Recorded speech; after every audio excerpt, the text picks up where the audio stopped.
जिस दिन से बीजिंग पहुंचे हैं उनका जमकर यहाँ पर उनकी खिल्ली उड़ाई जा रही है, बेइज्जती की जा रही है। आपको ये तस्वीरें भी याद होंगी ना, कनक्कियों का जिक्र अभी मैं कर रही थी, अब ये देख ही लीजिए आप, जहाँ शहबाज शरीफ प्रधानमंत्री मोदी और पुतिन को ललचाई निगाहों से देख रहे थे। सिर्फ आंखों का मूवमेंट हो रहा था, खड़े वैसे ही थे, दरबारी की तरह एकदम स्टिफ खड़े थे, एकदम शरीर का एक भी पुर्जा हिलता नहीं दिखाई देगा, चेहरा भी नहीं हिलेगा, सिर्फ आंखें हिलेंगी।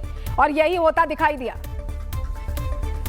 और सिर्फ ऐसा एक बार नहीं हुआ है, बल्कि शहबाज शरीफ को तो दौड़ते भागते भी देखा गया है, ताकि सिर्फ एक बार पुतिन या जिनपिंग में से कोई उनसे हाथ मिला लिया। देखिए, जिनपिंग ने तो इग्नोर कर दिया था, पुतिन ने थोड़ी बहुत इज्जत रख ली, हाथ मिला लिया। जिनपिंग इग्नोर करके आगे बढ़ते दिखाई। तो ऐसा नहीं है कि शहबाज शरीफ को सिर्फ बीजिंग में ही बेइज्जत किया गया। अगर आप ऐसा सोचे तो ऐसा मत सोचिए, बल्कि पाकिस्तान में भी उनकी क्या हैसियत है, ये जरा तस्वीर दिखाकर आपको याद दिलाते हैं। ज्यादा दिन पुरानी तस्वीर नहीं है, लाहौर डूबा हुआ था। जब बाढ़ आने के समय जायजा लेने के लिए मरियम और शहबाज शरीफ हवाई निरीक्षण कर रहे थे, तब सेना शहबाज शरीफ को नहीं बल्कि मरियम नवाज को रिपोर्ट कर रही थी। उनकी तरफ मुखातिब भी नहीं है, चेहरा भी उनकी तरफ नहीं किया हुआ है। सोचिए, प्रधानमंत्री बैठा हो और मुख्यमंत्री को ब्रीफिंग दी जा रही हो। और बीजिंग में शहबाज शरीफ ने जो बेइज्जती करवाई है इस बार, उसके बाद आसिम मुनीर मोर्चा संभालने पहुंचे हैं। ये बीजिंग की तस्वीरें जो हम आपको दिखा रहे हैं, जहां मुल्ला मुनीर भी पहुंच चुका है। और मुल्ला मुनीर को लग रहा है कि शहबाज ने जितनी बेइज्जती कराई है वो सब ठीक कर देगा, लेकिन उसकी ये अकड़ भी मजाक का जरिया बन गई है। इन दोनों ही की तस्वीरों को आप देखिए, आपको जरा बॉडी लैंग्वेज देखिए, जरा वो 2 कदम आगे बढ़ गए, जोकर लग रहे हैं। सो कॉल्ड फील्ड या फेल्ड मार्शल आप इन्हें कह सकते हैं। तो इनका फेलियर तो हमने ऑपरेशन सिंदूर में देखा था। आप देखिए ग्लोबल अफेयर्स में कैसे ये खड़े हैं। शायद इनको बॉडी लैंग्वेज सिखाई ही नहीं गई, हो सकता है पाकिस्तान में इतना सिखाते ही ना हो, बताते ही ना हो, राजनयिक भी ऐसे ही ना हो। और अब चाहे मुल्ला मुनीर हो या कटोरा शरीफ, पाकिस्तान की ग्लोबल मौकरी पूरी दुनिया में ट्रेंड भी कर रही है। पाकिस्तान पर हर कोई हंस रहा है। शहबाज की बेइज्जती वाली वीडियोस वायरल हो चुकी हैं और अब मुल्ला मुनीर का भी वही हाल होने वाला है। क्यों मैं ऐसा कह रहे हैं, रिपोर्ट से समझिए। Can somebody help me? No. Yes. Yes. पूरे 3 साल बीत चुके हैं, लेकिन शहबाज शरीफ ईयरफोन लगाना नहीं सीख पाए। शहबाज जब पुतिन के सामने आए, घबराहट उन पर हावी हो गई। नर्वसनेस में कानों तक सही से हाथ नहीं पहुंचे। और जो 16 सितंबर साल 2022 को हुआ था, वैसा ही कुछ आज 3 सितंबर 2025 में हुआ।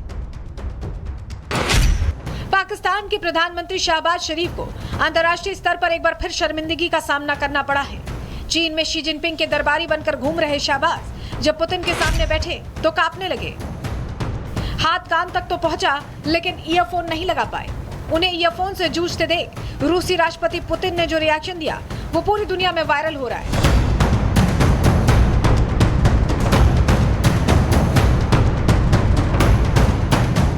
एससीओ समिट के दौरान शहबाज शरीफ की भरपूर बेइज्जती हुई, लेकिन वो तो महज ट्रेलर था, क्योंकि शहबाज शरीफ की असली बेइज्जती तो अब मुल्ला मुनीर ने कर दी है।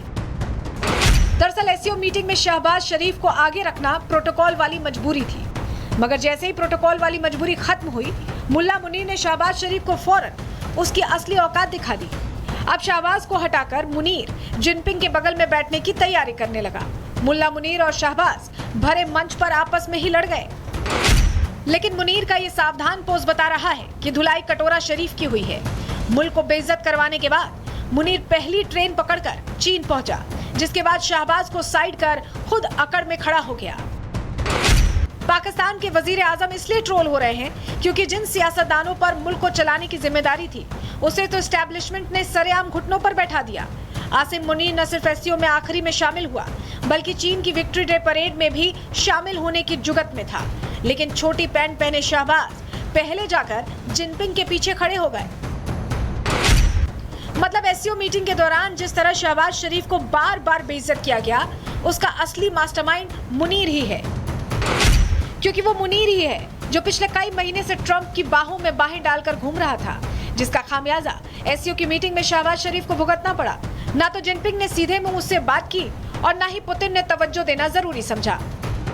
दूसरी तरफ मुनीर की यही बादशाहत वाली ख्वाहिश उसे अमेरिका भी लेकर गई और चीन भी लेकर आई है।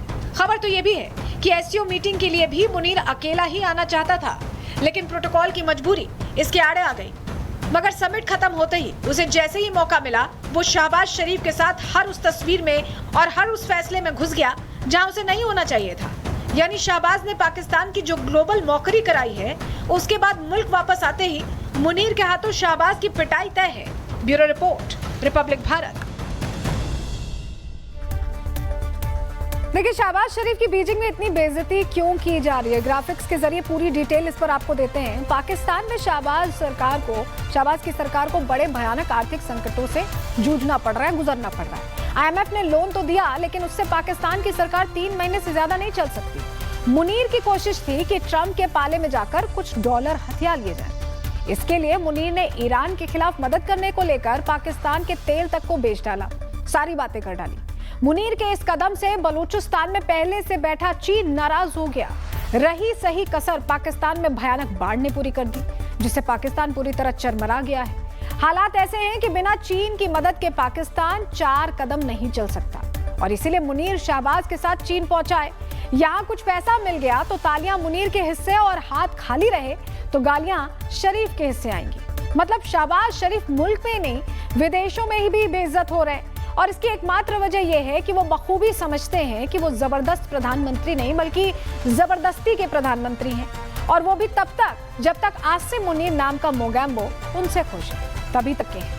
पीएम मोदी ने देखिए जिनपिंग के सामने शहबाज शरीफ की जमकर धुलाई की थी, और उस वक्त शहबाज शरीफ किस तरह बगले झांक रहे थे, ये तस्वीर भी आपको देखनी चाहिए। ये स्थिति है, एक दृढ़ नेतृत्व कैसा होता है और एक ढीला ढाला नेतृत्व कैसा होता है, देखिए।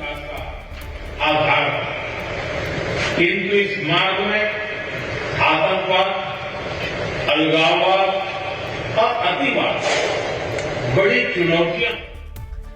प्रधानमंत्री मोदी ने शहबाज की हकीकत किस तरह दुनिया के सामने रखी थी और आतंकवाद से निपटने के लिए दुनिया को क्या रास्ता दिखाया था, ये बयान भी सुन लीजिए।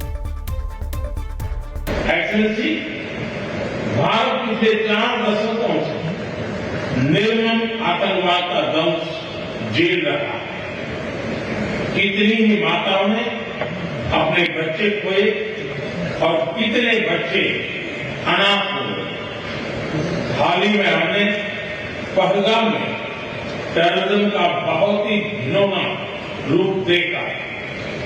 इस दुख की घड़ी में जो मित्र देश हमारे साथ खड़े रहे, मैं उनका आभार व्यक्त करता हूं। अब शहबाज शरीफ की अल्टीमेट बेइज्जती होने के बाद पाकिस्तान की आवाम उनका बेसब्री से इंतजार कर रही है। फूलों की माला नहीं, बल्कि जूतों की माला लेकर कटोरा शरीफ और मुल्ला मुनीर का इंतजार किया जा रहा है। और वो क्या कह रहे हैं, इस रिपोर्ट में देखिए।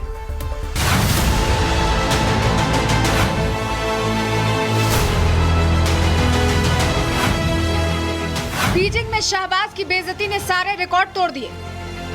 सवाल पूछे जाने लगे कि क्या शहबाज सिर्फ बेइज्जती कराने चीन गए थे। पाकिस्तानी आवाम